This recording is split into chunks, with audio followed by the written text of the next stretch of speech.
Shallallahu Alaihi Wasallam, lahirnya Nabi terakhir.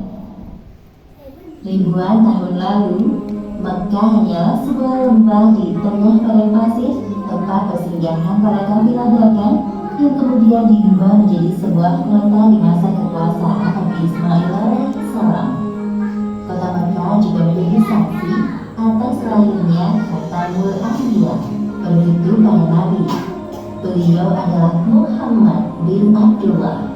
Nenek moyang Nabi Muhammad bernama Hashim bin Abdul Manaf. Saat Hashim berkuasa, kota Mekah terkenal dengan pusat perdagangannya yang makmur. Tidak ada yang dapat menyaingi kemampuan berdagang masyarakat Mekah pada saat itu. Namun sayangnya, kehebatan masyarakat Mekah dalam berdagang tidak sebanding dengan kebiasaan jahiliyah yang sering mereka lakukan. Hei, lihatlah burung itu.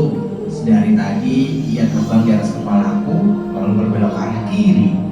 Nenekku pernah berkata, jika burung itu berbelok ke arah kiri, maka kau akan tertimpa sial. Benarkah ucapanmu? Ya, tentu saja. Menurut kepercayaan masyarakat jahiliyah, jika burung itu berbelok ke arah kanan, maka nasib baik akan datang. Begitupun sebaliknya. Orang-orang Arab pada masa jahiliyah sangat percaya pada tahayul. Kebiasaan jahil lainnya adalah tentang penyembahan berhala. Awal mula penyembahan berhala di kota Mekah ketika seorang bernama Amr bin Luhai membawa sebuah berhala besar bernama Hubal dari Syam. Lalu diletakkan berhala Hubal itu di sekitar Ka'bah dan ia menyuruh orang-orang menyembahnya. Ayo cepat, bawa kemari minumannya. Kerongkonganku rasanya kering sekali. Sabarlah sebentar kawan. Bagaimana kalau kita berjudi sambil minum-minum? Tawaranmu sungguh menggiurkan. Tentu aku tidak bisa melewatkannya kali ini. Hei, kamu yang duduk di sana, bagi para penari untuk menghibur kami. Tidak hanya berjudi dan minum arak, pencurian, perampokan juga hal yang sering terjadi. Sasarannya orang asing yang mereka temui di jalan. Hei kau, cepat turun dan serahkan semua harta yang kalian bawa. Mulai saat ini, kau dan istrimu adalah budak di rumahku. Kalian berdua jangan sekali-kali berani melawanku, atau nyawa kalian melayang.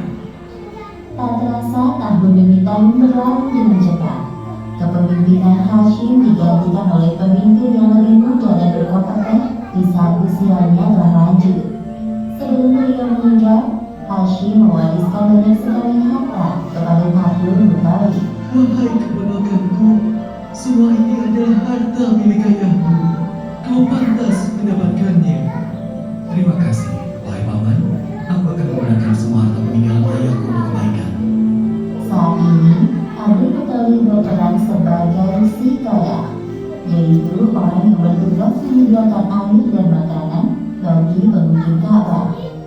Saat itu, Ka'bah sangat ramai dikunjungi oleh orang-orang, melebihi gereja Al-Quds di Yaman milik Raja Abraha. Namun, seiring berjalannya waktu, persediaan air semakin menipis. Pada saat itulah Abdul Muthalib teringat tentang cerita sumur Zam-Zam. Banyak orang mengatakan bahwa sumur Zam-Zam telah tertimbun tanah ratusan tahun yang lalu, jadi mustahil jika ditemukan. Sepertinya aku harus menemukan sumur Zam-Zam itu. Apalagi tugasku sekarang sebagai sihor ya. Kemudian beliau memanggil salah satu putranya yang bernama Haris. Wahai Haris, anakku, kemarilah. Dapatkah engkau menemaniku mencari sumur Zam-Zam yang telah tertimbun tanah ratusan tahun lamanya itu? Baiklah, dengan senang hati aku siap membantumu mencari sumur Zam-Zam itu, wahai ayah. Abdul Muthalib dan Haris berpencar dalam menggali di beberapa tempat, namun tidak ada hasil. Wahai ayah, apa mungkin sumur Zam-Zam benar-benar telah lenyap tertimbun tanah? Wahai anakku, kalau kita bersabar, Allah akan memudahkan pencarian kita. Orang-orang yang melihat perbuatan Abdul Muthalib dan Haris hanya bisa mencemooh. Wahai Abdul Muthalib, mengapa engkau mengerjakan perbuatan yang sia-sia? Sumur itu telah lama hilang tertimbun tanah. Benar yang dikatakannya, bukankah dahulu nenek moyang kita, Muzas bin Amr pernah mencari tapi juga tidak berhasil. Sudahlah, biarkan saja dia. Lagi pula kita telah mengingatkannya. Abdul Muthalib terbangun dari tidurnya karena mendengar suara. Ia seperti mendapatkan petunjuk tentang keberadaan sumur Zam-Zam dalam tidurnya.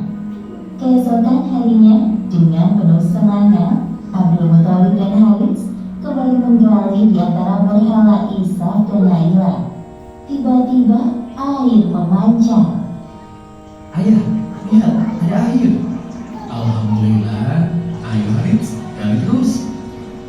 Sekarang, dengan diketemukannya sumber Zam-Zam, Abdul Muthalib tidak khawatir lagi untuk memenuhi persediaan air dan keperluan dari pengunjung Ka'bah. Hari demi hari berlalu, Abdul Muthalib merasa kewalahan dalam mengemban tugasnya sebagai sibaya. Untuk itu beliau bernazar. Ya Tuhan, andai saja aku punya 10 anak laki-laki yang dapat membantuku, pekerjaan ini akan terasa lebih ringan. Jika engkau berkenan mengabulkannya, akan aku persembahkan untukmu 1 orang dari mereka. Ternyata takdir menentukan bahwa Abdul Muthalib memiliki 10 anak laki-laki. Saat mereka dewasa, dilakukan undian. Setelah diundi beberapa kali, nama yang muncul selalu sama, yaitu Abdullah, si anak bungsu. Wahai anak-anakku, sebenarnya hal ini sangat berat untuk aku lakukan.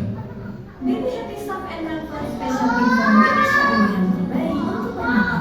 Duo hemat dari Burger King. 2 crispy chicken cuma 19.000, 2 cheeseburger cuma 39.000. Pilih menu favorit kamu. Yuk ke media sekarang. Aku telah terlanjur berhasil. Sebenarnya tidak sampai hati, Abdul Muthalib mengatakan tentang nazarnya kala itu. Wahai saudaraku, dengan engkau lakukan itu, batalkan nazarmu dan meminta ampunlah kepada Tuhan Hubal. Lalu apa yang harus aku persembahkan sebagai ganti dari Abdullah? Kalau kau dapat menembusnya dengan harta, maka berikanlah itu kepada berhala agar mereka tetap berkenan kepadamu. Menurut kami, itu keputusan yang terbaik. Setelah melakukan perundingan cukup lama, diputuskan bahwa Abdul Muthalib harus menyerahkan 100 ekor unta sebagai ganti dari persembahan Abdullah. Abdullah adalah pemuda baik, sopan dan berwajah tampan. Banyak gadis-gadis Mekah yang tertarik dengannya, apalagi ketika mereka mendengar bahwa nyawa Abdullah setara dengan 100 ekor unta. Mendengar kenyataan bahwa Abdul Muthalib berencana menjodohkan Abdullah dengan anak dari Wahab bin Abdul Manaf, para gadis Mekah itu tentu kecewa. Allah Subhanahu wa Ta'ala telah menentukan jodoh Abdullah dengan Aminah, gadis yang memiliki nasab yang paling baik di kalangan suku Quraisy. Akhirnya mereka berdua menikah. Wahai istriku, musim semi telah tiba. Ini tandanya aku harus melakukan perjalanan dagang ke Syam. Pada saat itu, Aminah sedang hamil muda.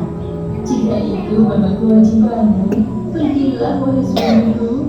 Meskipun sesungguhnya aku sangat berat untuk melepas kepergianmu. Simpan kekhawatiranmu, wahai istriku. Aku sekarang ini harus bekerja keras untuk calon bayi yang ada di dalam kandunganmu ini. Keesokan harinya, Abdullah berangkat bersama kafilah dagang yang lain. Aminah melepas kepergian suaminya dengan doa. Perjalanan dagang Abdullah berjalan lancar. Dalam perjalanan pulang, Abdullah singgah di Madinah untuk menemui sanak saudara dari ibunya. Ketika beristirahat, tiba-tiba Abdullah merasakan kesakitan dan merasa tidak sanggup melanjutkan perjalanan. Wahai kawan, sepertinya aku tidak sanggup untuk melanjutkan perjalanan ke Mekah. Tolong sampaikan kabar tidak baik ini kepada ayahku. Baik, wahai Abdullah, aku akan menyampaikannya kepada Abdul Muthalib sesampainya di Mekah. Ketika berita itu sampai ke telinga Abdul Muthalib, beliau segera menyuruh anak sulungnya, Harits, untuk melihat kondisi Abdullah dan mengajaknya untuk pulang ke Mekah. Namun setibanya Harits di Madinah, Abdullah telah meninggal beberapa saat sebelum kau datang, wahai Harits. Inna lillahi wa inna semua anggota keluarga Abdul Muthalib berduka mendengar kematian Abdullah. Tentu saja Aminah lebih berduka karena kehilangan suami yang sangat dicintainya. Wahai bayi yang ada dalam perutku, semoga kelak engkau tumbuh menjadi orang yang bermanfaat bagi sekitar, seperti mendiang ayahmu, walaupun kalian belum sempat bertemu. Abdullah meninggalkan warisan berupa beberapa hewan ternak dan seorang budak perempuan bernama Ummu Aiman. Pada tahun kelahiran bayi Muhammad, terjadi peristiwa penyerangan yang dahsyat oleh Raja Abraha dari Yaman.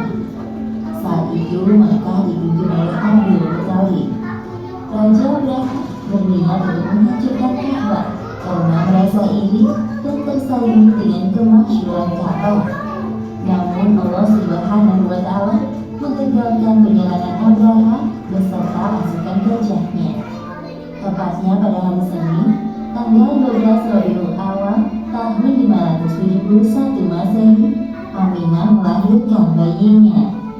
Seorang bayi laki-laki tampan dan bersinar terang. Semua keluarga besar bersuka cita dengan kelahiran Muhammad, seolah-olah Abdullah hadir kembali di tengah-tengah mereka. Kehadiranmu mengingatkan kepada ayahmu. Sungguh, mana wajahmu mengingatkanku akan ayahmu, wahai cucuku. Dengan penuh sukacita, Abdul Muthalib menggendong cucunya untuk bertawaf di Ka'bah. Ya Allah, terima kasih atas hari yang indah ini. Aku sangat bersyukur atas kelahiran bayi ini. Akan kuberi nama dia Muhammad. Setelah lewat 7 hari, Abdul Muthalib menyembelih unta sebagai ungkapan rasa syukur atas kelahiran bayi Muhammad. Wahai Abdul Muthalib, siapakah nama bayi ini?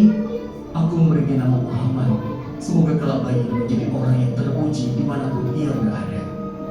Aminah memandang bayinya dengan perasaan bahagia, seperti doa yang selalu ia panjatkan.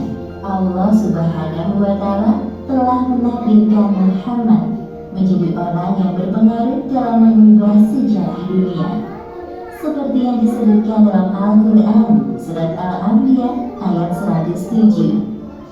Dan tiada kami mengutus kamu, Muhammad, melainkan untuk menjadi rahmat bagi semesta alam.